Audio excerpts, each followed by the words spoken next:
Salut les investisseurs intelligents, c'est un plaisir de vous retrouver aujourd'hui pour cette toute nouvelle vidéo.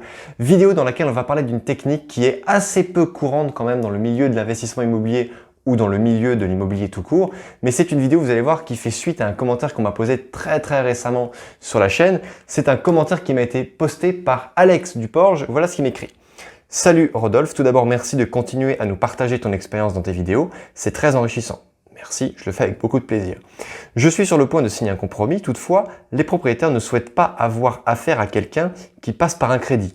Je leur ai expliqué que je suis solvable, mais ils me demandent toutefois de ne pas mettre la condition suspensive d'obtention d'un crédit lors de la signature du compromis chez le notaire.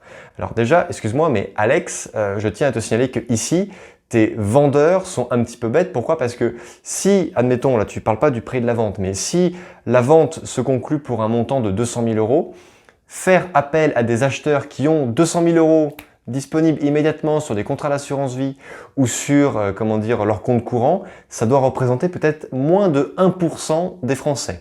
Donc, moins de 1% des Français, ça veut dire qu'il se prive de 99% des acheteurs potentiels pour son bien. Donc, s'il est pressé de vendre, c'est pas avec ce genre de méthode qu'il va vendre vite. Je continue ton message. Y a-t-il d'autres moyens pour contourner cette condition suspensive et me protéger? Merci Rodolphe.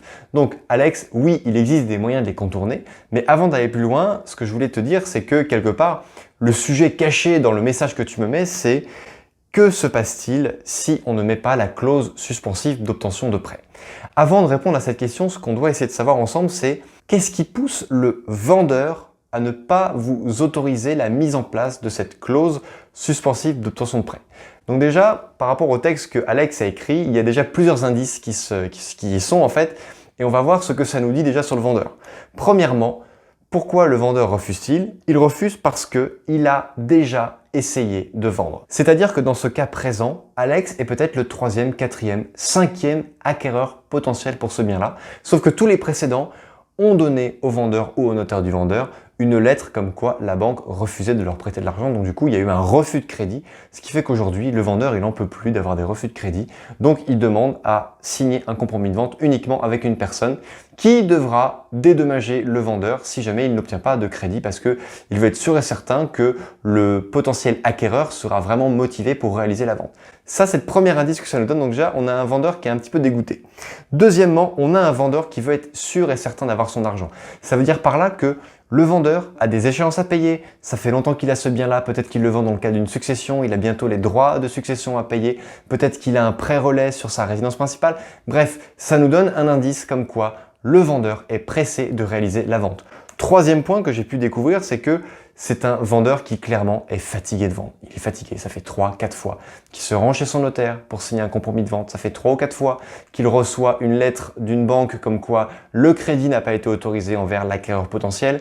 Donc là, on est vraiment devant le vendeur qui est fatigué, il en peut plus, il en a marre. Son bien est un boulet, d'accord? Ça lui coûte de la taxe foncière, de la taxe d'habitation ou alors de la taxe sur les locaux vacants. Ça lui coûte également des charges de copropriété. Bref, c'est un boulet. C'est un boulet. Alors, pas le vendeur, hein. Ce bien-là est un boulet pour son propriétaire et également, il croit que les différents acquéreurs qui se sont présentés avant, eh bien, ont fait office de refus de complaisance. Vous savez, le refus de complaisance, c'est un document que vous pouvez demander à votre banquier pour que vous puissiez vous rétracter de la vente sans payer aucun dommage. Bon alors, déjà, les banquiers ne délivrent pas ce document très facilement, mais quand même, quand on connaît bien son banquier, s'il est un peu sympa, il peut donner un refus de complaisance. Mais qu'est-ce que tous ces indices-là nous donnent comme énorme indice? Ça nous donne l'indice comme quoi le bien que l'on convoite est très fortement négociable, d'accord? Donc si on accepte de signer le compromis de vente sans insérer cette clause suspensive d'obtention de prêt, c'est un risque que l'on prend et ce risque doit impérativement être rémunéré. Donc vous allez dire, ok monsieur le vendeur, moi j'accepte de ne pas mettre de clause suspensive d'obtention de prêt dans le compromis que nous allons signer. En revanche, je veux une baisse du prix de 10, 15, 20% supplémentaire, mais au moins avec moi, vous êtes sûr et certain que la vente se réalisera et que si elle ne se réalise pas, eh bien, vous aurez un versement de dommages et intérêts. Voilà, donc c'est quelque chose qui doit impérativement être assorti. N'oubliez jamais que le risque doit toujours être rémunéré. Si vous avez trouvé que cette information est intéressante, c'est vraiment là le moment de liker la vidéo. Pourquoi est-ce que ce risque doit être rémunéré? Il doit être rémunéré parce qu'il est important. N'oubliez pas que si vous n'insérez pas la clause suspensive d'obtention de crédit, eh bien, vous risquez de devoir payer 5 à 10% du montant total de la vente de dommages et intérêts auprès du vendeur. Alors pourquoi est-ce que vous risquez de payer ça? Parce que regardez un petit peu comment est écrit une promesse de vente. C'est un extrait que je vous mets ici. Il est écrit dans la partie du document qui traite du prix et des indemnités d'immobilisation. On peut lire la chose suivante. Prix et versement par l'acquéreur. La présente vente soumise au droit d'enregistrement que l'acquéreur acquittera en sus du prix le jour de la signature de l'acte authentique est consentie et acceptée moyennant le prix principal de 321 000 euros. Donc 321 000 euros, c'est le prix que l'acheteur devra payer pour devenir le nouveau propriétaire du bien. L'acquéreur acquittera en outre, et dans tous les cas, tous les frais, droits et émoluments de l'acte authentique qui constatera la réalisation de la vente. Donc là, on voit ici qu'il ne s'agit pas du tout d'un acte en main. En raison de la promesse formelle de cession et en contrepartie du préjudice que le vendeur subirait en cas de non-réalisation dans les délais et conditions stipulées au présent, l'acquéreur verse ce jour la somme de 16 000 euros. Vous pouvez négocier de ne rien mettre comme indemnité d'immobilisation. Cette somme s'imputera sur le prix convenu de la vente. Toutefois, c'est là que ça devient intéressant, si la vente n'est pas réalisée dans les délais stipulés ci-dessous, et sauf application de l'une des clauses suspensives, en cas de défaillance de l'acquéreur, l'indemnité d'immobilisation sera conservée par le vendeur à titre de dommages et intérêts forfaitaires. En cas de défaillance du vendeur, celui-ci devra restituer à l'acquéreur le double de l'indemnité d'immobilisation à titre de dommages et intérêts forfaitaires, à moins que chaque partie ne préfère, en cas d'inaction ou de défaillance de l'autre, demander en justice la réalisation de la vente. C'est-à-dire que là, si vous ne réalisez pas la vente, eh bien, le vendeur peut vous traîner devant les tribunaux pour vous vendre de force le bien. Mais c'est complètement inutile. Dans 99,9% des cas, ça ne se réalise pas parce que si la personne n'achète pas le bien, c'est tout simplement parce qu'elle n'a pas l'argent. Et on ne va pas forcer la vente parce que la personne n'a pas d'argent, d'accord? On ne va pas tondre un œuf. Donc maintenant que nous avons le texte formel, quels sont les moyens qui sont à notre disposition pour contourner ce problème? Pour contourner ce problème, ce que je te propose, Alex, c'est que tu donnes à ton vendeur, un accord de principe. C'est-à-dire qu'au préalable, tu es allé voir ton banquier et tu lui as dit, voilà, monsieur le banquier, je suis devant un vendeur qui ne veut pas insérer la clause suspensive d'obtention de prêt. Je sais que le crédit, je le ferai chez vous. Vous m'avez déjà dit que j'aurai un accord, etc. Est-ce que vous pouvez me donner un accord de principe pour que je puisse le donner au vendeur afin qu'il accepte de signer le compromis ou la promesse de vente avec une clause suspensive d'obtention de prêt. Ce document, permettra de montrer que vous êtes solvable aux yeux du vendeur.